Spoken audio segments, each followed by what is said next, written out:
somos gratos a eles, são líderes que têm trago, né, essa revelação sobre família, sobre nós, e têm derramado sobre a nossa vida, e nós reconhecemos isso, que essa casa, sim, tem uma unção de paternidade, sim, tem uma unção de cuidado, de amor, né, e nós temos vivido isso, temos sendo impactados com isso. Vocês concordam comigo? Amém. Isso aí. Glória a Deus, né? Vamos começar com a palavra de Deus. Vamos ficar de pé. Quem trouxe a sua Bíblia pode pegar. Quem tem a sua Bíblia no celular, vamos dar início, né? Lá em Jó, capítulo 9. Jó, capítulo 9, versículo 5 ao 10. Não sei se eu consegui passar ali, mas vamos junto. Então, o livro de Jó. Fala assim, vamos orar.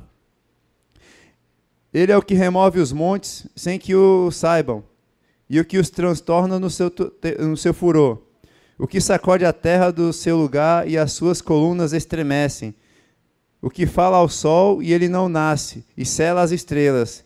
O que sozinho estende os céus e anda sobre os altos do mar. O que fez a Ursa, o Órion, o Sete Estrelo e as recâmaras do sul. O que faz coisas grandes e inescrutáveis e maravilhas sem número. O Senhor Deus é Deus eterno. Agora vamos um pouquinho mais. Vamos lá no livro de Amós, capítulo 5. Pode procurar aí. Vamos ler o livro de Amós, um profeta. Amós, capítulo 5, do versículo 8 ao 9. Diz assim: procurai o que faz o Sete Estrelo e o Órion, e torna a sombra da noite em manhã, e faz escurecer o dia como a noite, que chama as águas do mar e as derrama sobre a terra. O Senhor é o seu nome, o que promove súbita destruição contra o forte, de modo que vem a destruição contra a fortaleza. Vamos orar? Deus Pai, nós consagramos a Ti essa noite. Porque o Senhor é nosso Deus, Deus forte e valente é o Teu nome. É o Senhor que vem sobre nós, Pai. Nós declaramos aqui diante do Senhor a Tua glória, declaramos diante do Senhor para a Tua presença. Nós nos colocamos diante do Senhor e declaramos que a Tua glória vai à nossa frente, que o Teu poder, que a Tua destra poderosa está sobre a nossa mão, que os Teus escudos, Pai, avançam e nós estamos escondidos atrás deles, Pai. Nós colocamos diante do Senhor, Pai, que todo intento maligno sobre a nossa casa, todo intento maligno sobre a nossa vida, sobre a nossa família, sejam derrubados, sejam desfeitos agora em nome de Jesus. Nós cremos no Teu poder, nós cremos que o Senhor é um Deus forte e poderoso, o Senhor que dá ordem às estrelas, o Senhor dá ordem aos céus, o Senhor que estendeu os céus como cortina, o Senhor é um Deus forte e poderoso. Nós consagramos a Ti, Pai, essa noite, e que a Tua palavra, Pai, se manifeste em poder, em cura em nosso meio, em nome de Jesus. Amém? Pode se assentar. Lá no livro de Mateus, capítulo 12, versículo 50, Jesus falou assim: porque qualquer que fizer a vontade do meu Pai, que está nos céus, esse é meu irmão, e irmã e mãe. Então, Jesus estava no momento ali que ele estava realizando sinais e maravilhas, estava curando, e estava no lugar com seus discípulos, e de repente chegou a sua mãe e seu irmão lá fora lhe chamando. E pediu para alguém lá chamar ele, né? E foram lá chamar Jesus no meio do seu trabalho, digamos assim. E ele falou isso. E lendo um pouquinho mais na palavra, lá no livro de Lucas, está escrito assim, que o que não ajunta separa, o que não ajunta divide. Né? Então eu vejo que Jesus aqui nos ensina algo, né? Ele estava falando aqui que a família dele é aqueles que buscam o Senhor, aqueles que querem estar em meio às manifestações de poder. Né? Nós vemos aqui que Jesus estava fazendo a vontade do Pai, ele estava curando, estava expulsando demônios, estava trazendo libertação, onde ele passava. E nesse momento, por mais que fosse familiares de sangue ali, pai e mãe, o chamando, ele deixou claro para os seus discípulos: a minha família é os que fazem a vontade do Pai. Mas aí a gente pode ler esse versículo como: mas ele excluiu a família dele, não quis saber deles? Não, ele estava ensinando algo poderoso, um princípio poderoso para a gente, né? Que a gente não pode interromper quando o Senhor Jesus está fazendo algo. A gente tem que aguardar, a gente tem que ter fé no que Ele está fazendo. Né? E não é porque a gente está querendo fazer a nossa vontade que a gente tem que ir lá, tirar, para tudo aí, para aí, não cura mais não, vamos aqui comigo. Vocês estão entendendo o que aconteceu ali? Então ali a gente vê Jesus nos ensinando algo, um posicionamento para os dias de hoje, né? De aguardar, de ter esperança que Ele está fazendo a vontade do Pai e que nós, como os discípulos do Senhor Jesus, estamos seguindo Ele. Então ali, na palavra, relata isso, que a família de Jesus é aqueles que fazem a vontade do Pai. E a família é uma missão A família é uma missão Mais uma vez, a família é uma missão possível. Através da palavra de Deus, a gente consegue acessar esse lugar, a gente consegue entrar, né, nos propósitos, nos planos do Senhor e alinhar todas as coisas, né? Às vezes você é sozinho, um cristão sozinho, aquele da missão, né? Aquele que foi o primeiro da casa. Alguém foi o primeiro da casa aí? Tem alguém que foi o primeiro que conheceu Jesus? Temos alguns aí, talvez uns 20% da sala aqui, né? Então, quando Jesus chama o primeiro, vai vir nos outros. Na minha família eu fui o primeiro, já tem uns 3 da família, ou 4, estão até aqui nessa igreja também, né? Tem os primos, tem a mãe, tem o irmão já sendo tocado, mas não é pela nossa força, né? É pelo mover do Espírito Santo. Então, nós vemos que o Senhor Ele tem chamado a sua família, e nós aqui somos a família na fé, e nós aqui estamos num contexto de família na fé. E família é sempre flores, é sempre alegria? Vamos ser sinceros, né? Não, é confronto mesmo. E aqui acontece também? Sim, mas aqui nós temos a revelação do Senhor.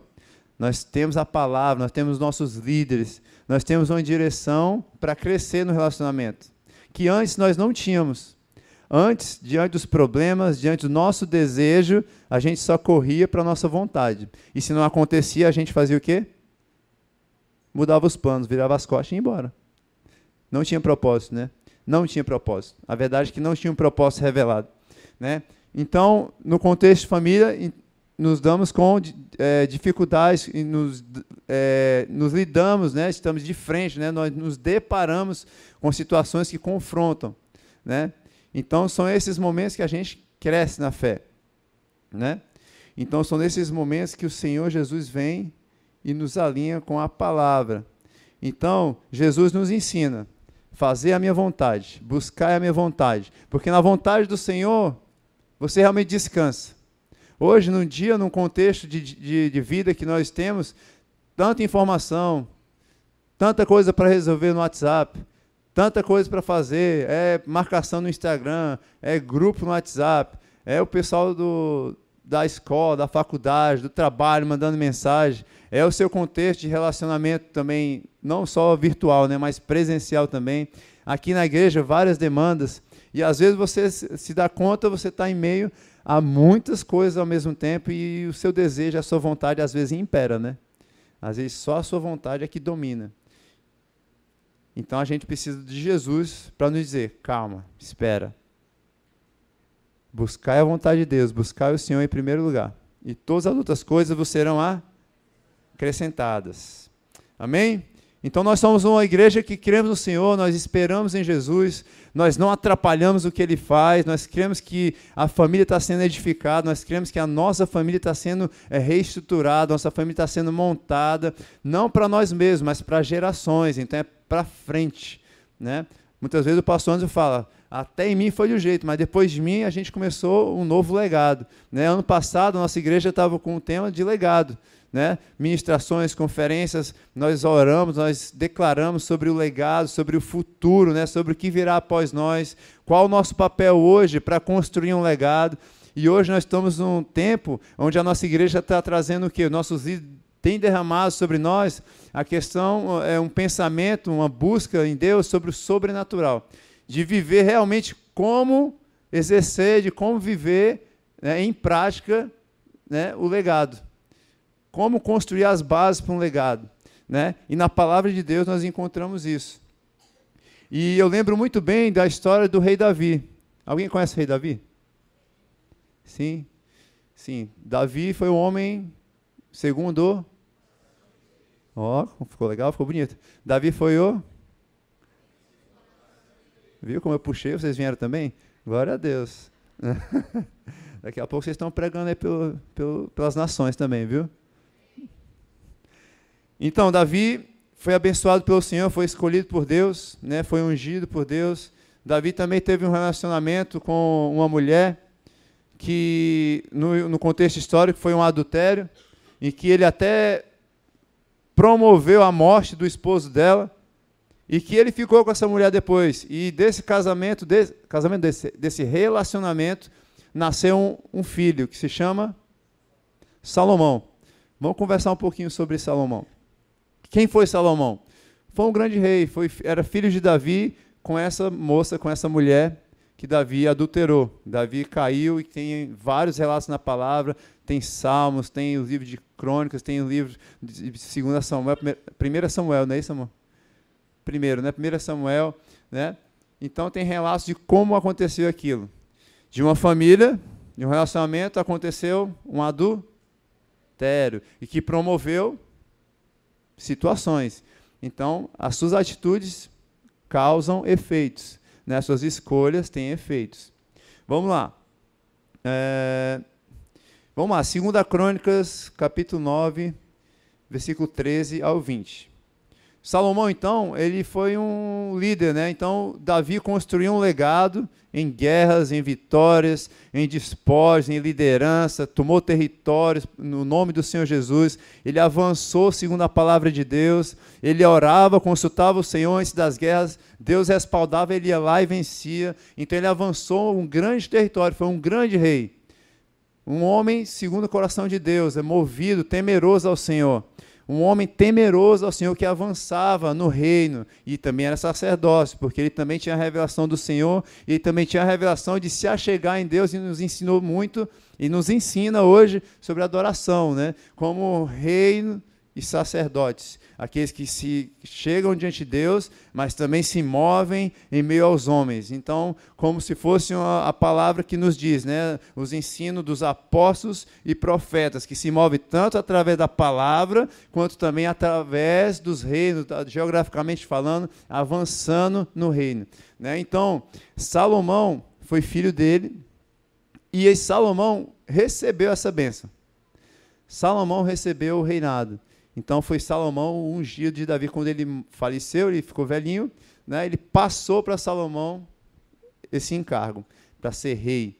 Então Salomão, assim que chegou, né, digamos, no seu período de reinado, ele já promoveu grandes mudanças. Tirou o cara que era traíra, matou alguns, removeu o outro, deu uma limpa geral na bagunça que estava. Ele organizou ali a casa. Prosperou, cresceu, né? Vemos na vida de Salomão grande prosperidade e abundância, né? Na palavra de Deus nos mostra isso. Quem não conhece a vida de Salomão, você pode estar lendo ali 2 Crônicas, também tem 1 Reis, né? Que fala da caminhada desse homem.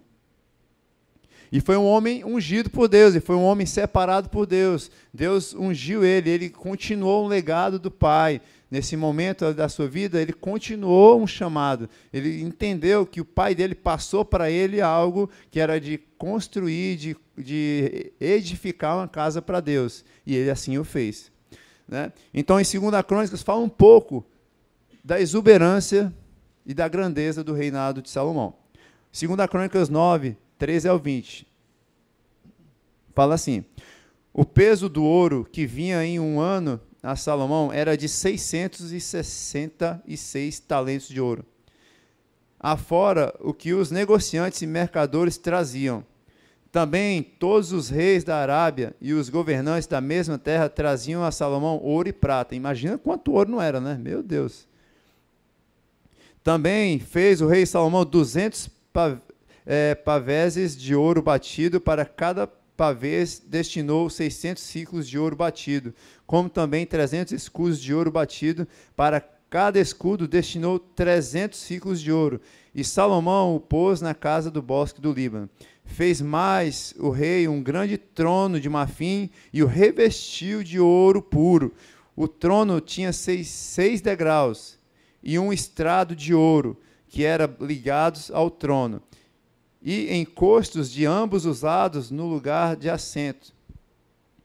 E 2 leões estavam juntos aos assentos, ou aos encostos. E 2 leões estavam ali em ambos os lados, sobre os 6 degraus. Outro tal não se fez em nenhum reino. Também todas as taças do rei Salomão eram de ouro, e todos os vasos da casa do bosque do Líbano, de ouro puro.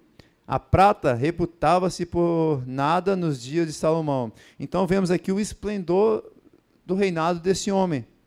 Eu não consigo nem imaginar com a minha mente como que era a beleza, a exuberância dos palácios, dos lugares. Acho que devia tanto ouro que brilhava mais do que, né? Você entrava assim, devia ser uma loucura, né?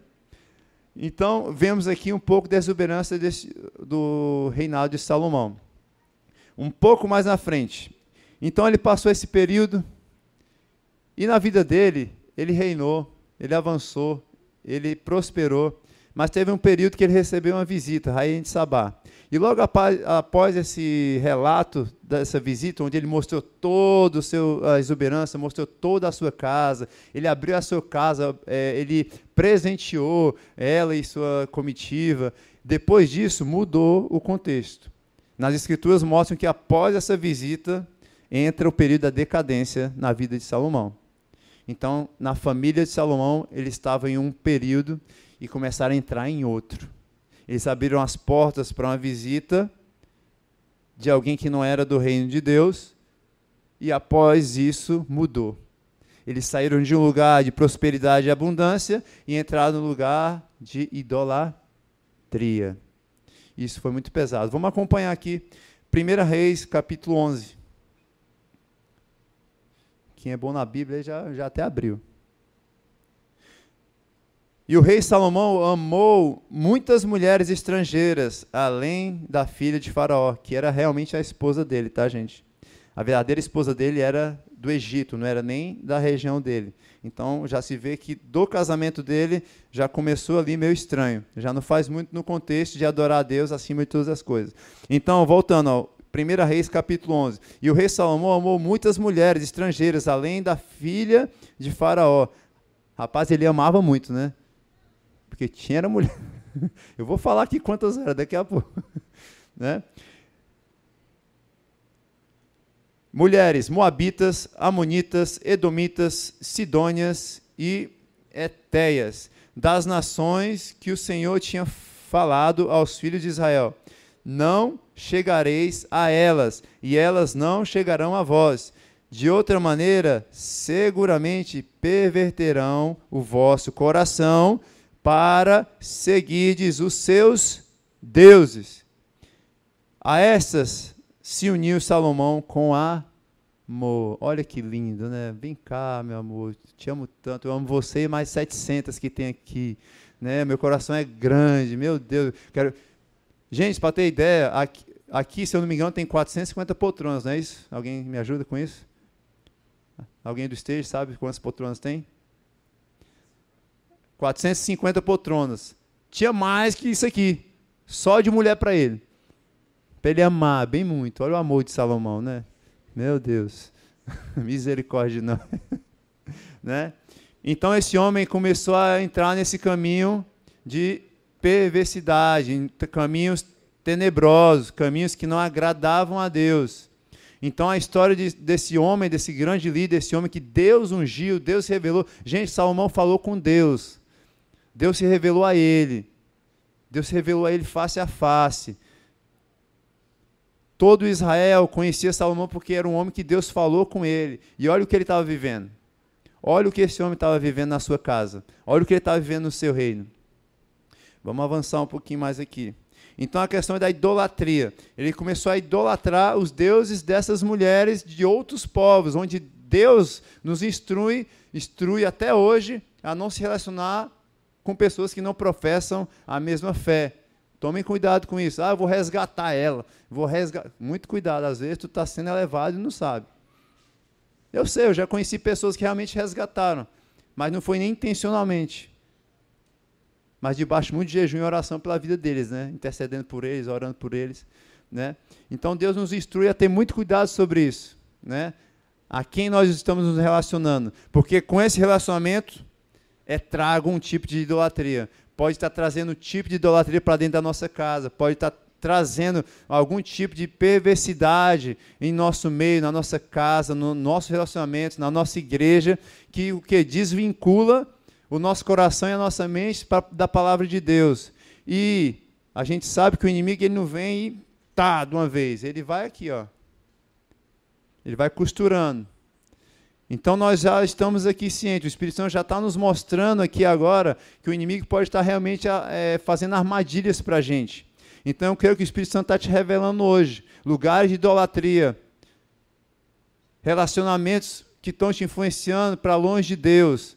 Deus está trazendo a luz para que Ele consiga manter íntegra a tua caminhada e a tua casa e a tua família, amém?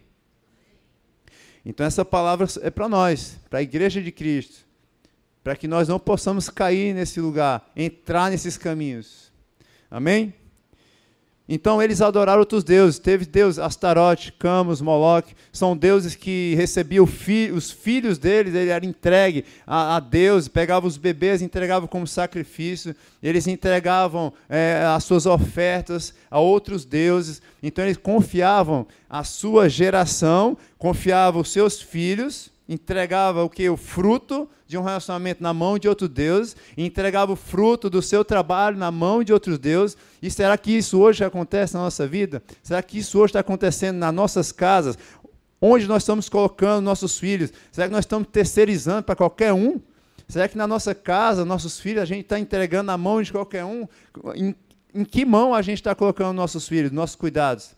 As nossas amizades, os nossos pais, os nossos relacionamentos, as nossas finanças, o labor, né, o que você tem recebido pelo fruto do seu trabalho, onde você tem colocado, qual a adoração que está sendo feita nesse momento. Por isso que nós ensinamos desse púlpito, sai ensino, sai direção, para que a gente aprenda o quê? A colocar nossas ofertas, o fruto do nosso trabalho no lugar correto, que é em adoração ao Senhor, porque senão a gente pode estar caindo aonde? Nessa influência maligna de desvincular o nosso coração da vontade de Deus. Então a gente está adorando outros deuses, achando que mas não é.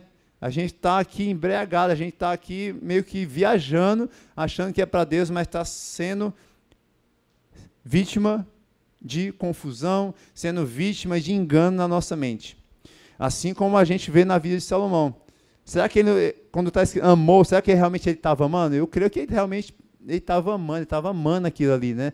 700 e tantas mulheres, ouro para todo lado, madeira nobre para todo lado, gente trabalhando para ele, muito dinheiro, muito recurso, um reino que ouvia ele. Imagina isso. Talvez a nossa mente não consegue chegar, né, nesse nível tão alto que está escrito aqui. Mas se a gente for ver, imagina as pessoas fazerem tudo que você fala e pede. Tudo que vier na sua cabeça, faz isso, faz aquilo, né? Às vezes a gente sonda o nosso coração, amém? Então nós vemos na vida de Salomão esse tipo de idolatria. E teve uma idolatria a Astarote, né? Astarote era um deus, se eu não me engano, dos Sidônios, dos Sidônios, mas remete muito à idolatria, remete muito a onde nós colocamos a nossa fé, o que tem nos movido. Então Salomão ali viveu esse período de idolatria, de decadência, onde ele viu o reino dele começar a sucumbir.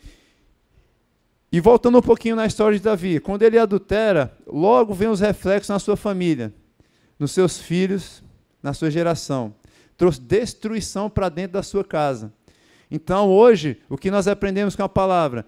Que a idolatria pode nos estar levando a nossa casa para o lugar de destruição, de algo que Deus está construindo aqui, e o inimigo nos engana e vem e desfaz tudo que ele já começou. Mas Deus é fiel para cumprir a boa obra, amém? Porque nós nos posicionamos contra isso hoje. Isso é um chamado para a igreja, para despertar e ficar atento, para que as nossas casas sejam cheias do Espírito Santo, para que a tua casa seja cheia da revelação de Jesus, para que toda idolatria seja desfeita em nosso meio, amém?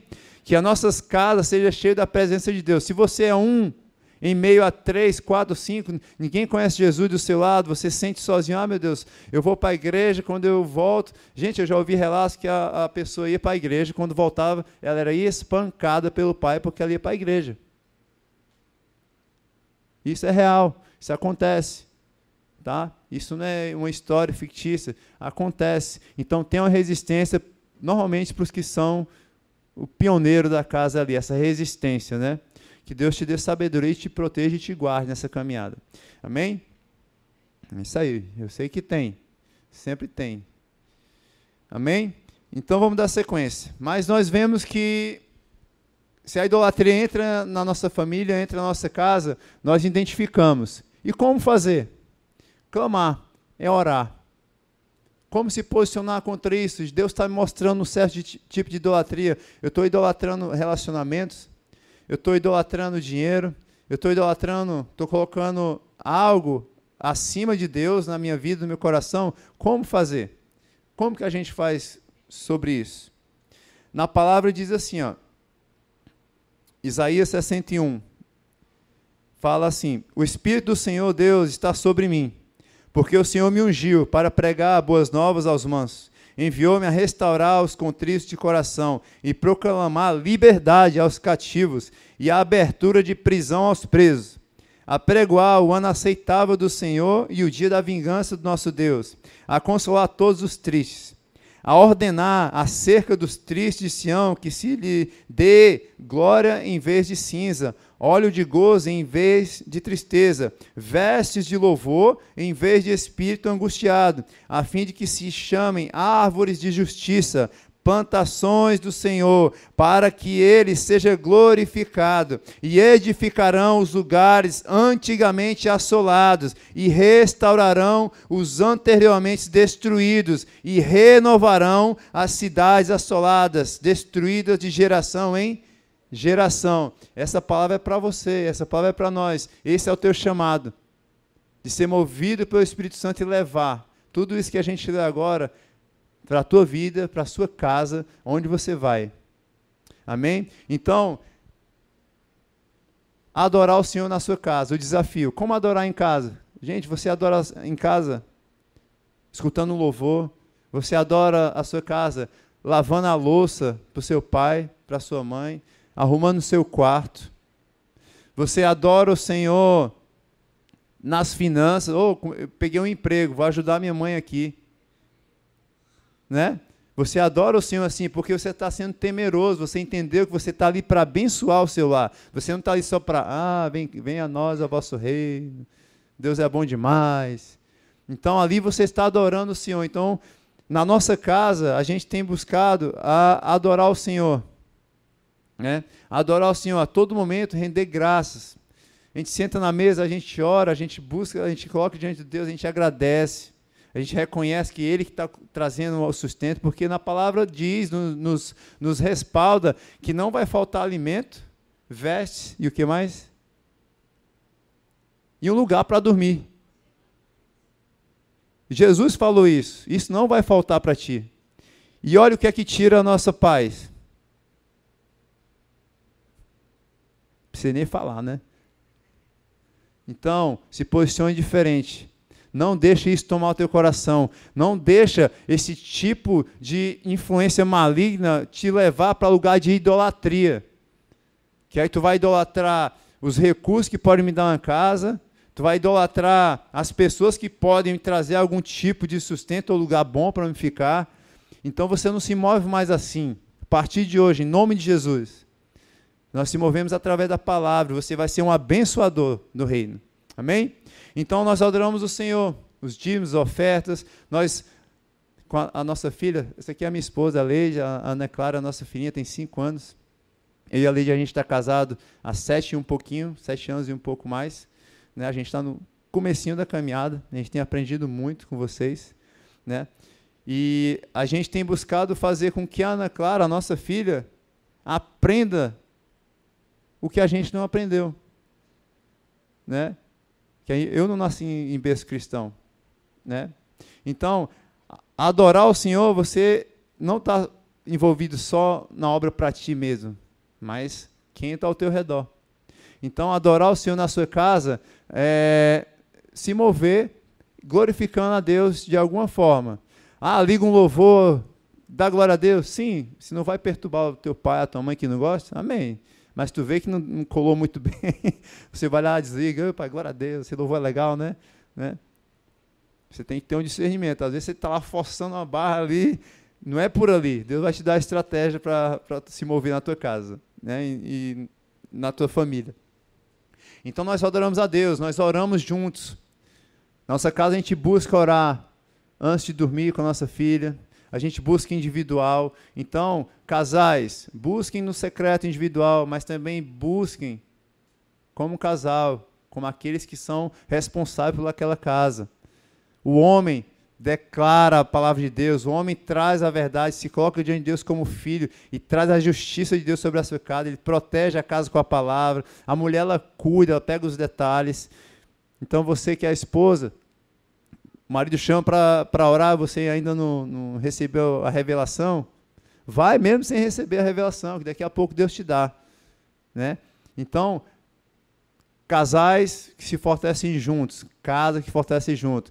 Você que está ali na missão, né, solo, em casa, só você e o Espírito Santo, começa a adorar o Senhor, Deus te dá a estratégia. Então, adorar a Deus no nosso ambiente familiar, levanta um altar de adoração a Deus nesse lugar, e o ambiente vai mudando. A idolatria vai se desfazendo, porque você está adorando o quê? Ao único que é digno de receber louvor, ao único que tem o nosso coração, e o nome dele é Jesus. Então, Jesus se entregou no madeiro por ti. Jesus se entregou no madeiro por nós. O sangue dele está sobre a tua vida. Ele já te ungiu, já te remiu, já rasgou a carta de dívida que tinha sobre a tua vida. Os teus olhos se abriram. Você hoje pode escolher ser livre em Cristo Jesus. Você não estava mais preso no pecado. Hoje você tem liberdade para escolher uma família que é consagrada, uma família que é edificada na palavra. Amém? Glória a Deus. Salmos 95, versículo 6, fala assim: ó, vinde, adoremos e prostremo-nos, ajoelhemos diante do Senhor que nos criou. Nós vamos adorar agora, vamos ter um tempo de adoração.